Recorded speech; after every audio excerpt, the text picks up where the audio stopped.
ኢትዮጵያ የጥንታዊ ስልጣኔ ባለቤትና ታላቅ ሀገር ብትሆንም ለዘመናት በፖለቲካዊ ስብራቶችና በመዋቅራዊ ችግሮች ስትፈተን ቆይታለች። አግላይና ዋልታ ረገጥ የፖለቲካ ስርዓቶችና ደካማ ተቋማት ጉዞዋን ቀርፋፋ አድርገውት ቆይተዋል። ያለፉት ዓመታት ኢትዮጵያን የጥቅምና የቂም በቀል አውድማ አድርገዋት ቆይተዋል። ይህ ታዲያ መቀየር ያለበት ስብራት ስለመሆኑ ይነሳል። ሩቅ ሳንሄድ አፋርን መመልከት እንችላለን።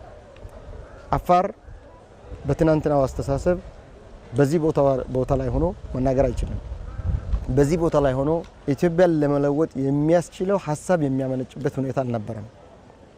ስለዚህ ለውጡ የተጀመረው የተገለለ ኢትዮጵያውያን ወደ መሃል ፖለቲካ ከመምጣት ነው የጀመረው። ትናንት ያለፉ ነገር ግን ለግጭትና ላለመግባባት መነሻ የሚሆኑ ጉዳዮችን በይቅርታና በሰላም መዝጋት ዛሬ የተሻለ እንዲሆን ማድረግና ነገን ታሳቢ ያደረገ መጪውን ትውልድ ታሳቢ ያደረገ ስራ መስራት እንችላለን። ይሄንን እኛ የምንችልበት ብዙ ምክንያት አለ። ምክንያቱም የጋራ ትናንትም ነበረን፣ የጋራ ዛሬም አለን፣ የጋራ ነገም ይኖረናል። ኢኮኖሚው በጥቂቶች እጅ የወደቀ ተቋማትም ለፍትህ ሳይሆን ለስልጣን ማቆያነት ያገለገሉበት ያ ታሪክ ኢትዮጵያን ለከፍተኛ ማህበራዊና ፖለቲካዊ ቀውስ ዳርጓታል። ያለፉት የፖለቲካ ሂደቶች ትልቁ ችግር አሳታፊ አለመሆናቸው በኢትዮጵያ የፖለቲካ ሂደት ውስጥ የለውጥ ገፊ ምክንያት ሆኑ። ለለውጡ ገፊ ምክንያት ከነበሩት ጠቅላላ አድርገን ስናይ የስርዓት ስብራት ነበረ። ይሄ የስርዓት ስብራት ኦልሞስት በፖለቲካው ማየት እንችላለን። በሀገራችን ውስጥ የነበረው የፖለቲካ ስብራት፣ የኢኮኖሚ ስብራት በሀገራችን ውስጥ ነበረ። በማህበራዊ ዘርፍም በዲፕሎማሲያዊም ስብራቶች ነበሩ። ስለዚህ አጠቃላይ የስርዓት ስብራት ስለነበረ የግድ ለውጡ አስፈላጊ ነበረ ማለት ነው። ኢትዮጵያ የብሔር ብሔረሰቦች ሀገር ናት።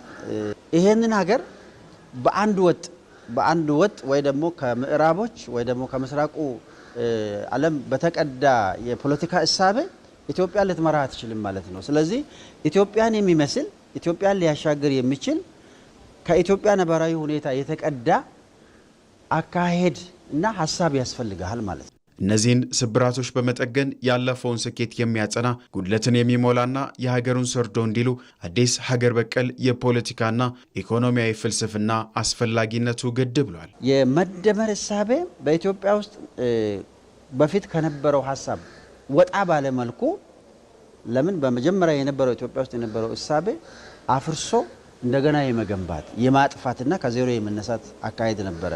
የአብዮታዊ አካሄድ ነበረ ማለት ነው።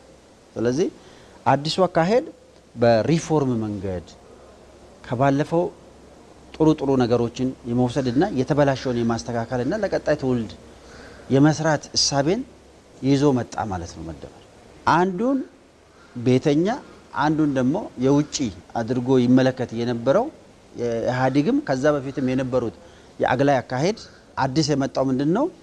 ሁሉም ኢትዮጵያዊ ነው።